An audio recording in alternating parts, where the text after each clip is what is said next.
The US has attacked 3 nuclear sites in Iran in what President Trump has described a spectacular military success. 3 sites were targeted, 2 using the world's most powerful non-nuclear bomb.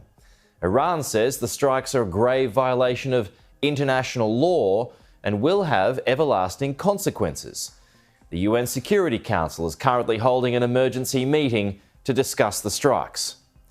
The operation was codenamed Midnight Hammer and involved more than 125 aircraft.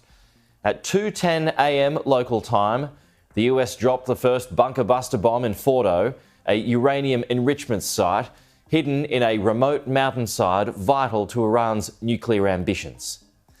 The US then hit 2 other nuclear sites, Nance, another uranium enrichment facility, and Isfahan, a significant research base understood to store much of Iran's enriched uranium.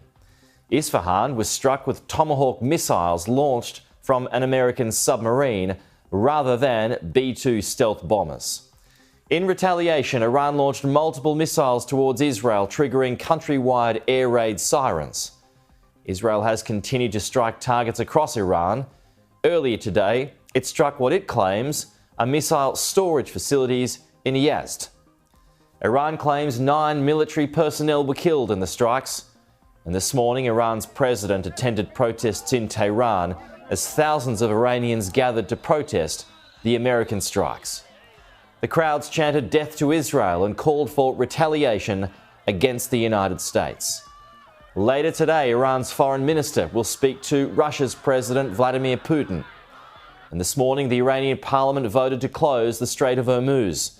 The vote is not binding, as the final decision rests with Iran's National Security Council.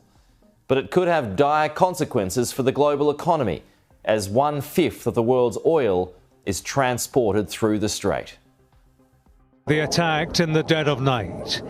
These pictures from Isfahan capture the sight and sound of the US assault on Iranian nuclear sites. It was the biggest decision of Donald Trump's presidency so far, and his biggest gamble. They called it Operation Midnight Hammer, as seen in the Situation Room. This was how it looked on Saturday night.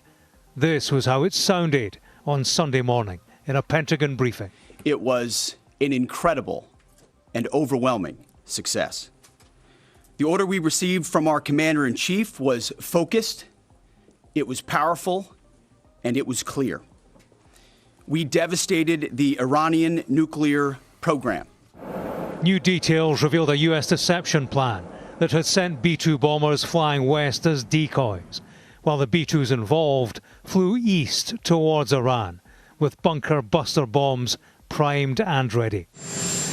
As the president made a Saturday night return to the White House, 7 B-2 bombers had Iranian nuclear facilities in their sights. They included Fordo.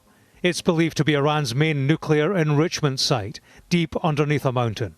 MOP bombs, massive ordnance penetrators, were deployed here. Other locations were hit at Naranz and Isfahan. US nuclear submarines fired Tomahawk missiles. Tonight I can report to the world that the strikes were a spectacular military success. Iran's key nuclear enrichment facilities have been completely and totally obliterated. Iran, the bully of the Middle East, must now make peace. If they do not, future attacks will be far greater and a lot easier. The president spoke of total obliteration. His top military man revised that downwards, pending full damage assessment. All 3 sites sustained extremely severe damage and destruction.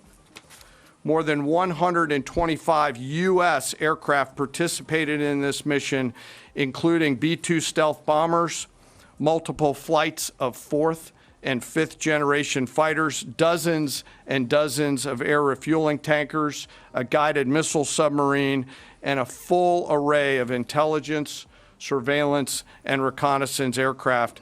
After the strike, the Americans said this was about peace and ending Iran's ambitions to build a nuclear bomb.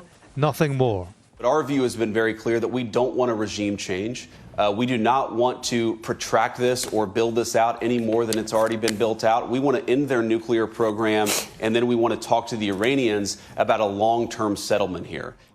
While the Trump administration urged Iran back to the negotiating table, Iran's foreign minister said the door on diplomacy had closed. The warmongering and lawless administration in Washington is solely and fully responsible for the dangerous consequences and far-reaching implications of its act of aggression.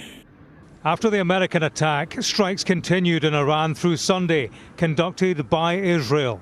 Its prime minister emboldened by a US ally joining the fight. His leadership today has created a pivot of history that can help lead the Middle East and beyond to a future of prosperity and peace. This is a conflict with many moving parts, moving civilians to fear for the future. Neither party are telling the truth about whether there has been contamination as a result of the strike. The task is not to allow this region to turn into another Chernobyl. I think the war is going to expand, even though people here in Tehran say it is going to end. I think the government may close the Strait of Hormuz. Attacking Iran is an intervention by an American president with unpredictable consequences. The US says it's in touch with Tehran, privately and publicly, giving it every opportunity to come to the table for talks and for peace. If this momentous decision has been criticised internationally, it has been domestically too. Many in the MAGA movement, which put Donald Trump in power, are unhappy at his engagement in a foreign conflict. Many in Congress are unhappy that he didn't inform them first. A world that waited for America to strike now waits for Iran to strike back. The United States has spoken of an attack of precision and certainty. Neither applies to what comes next.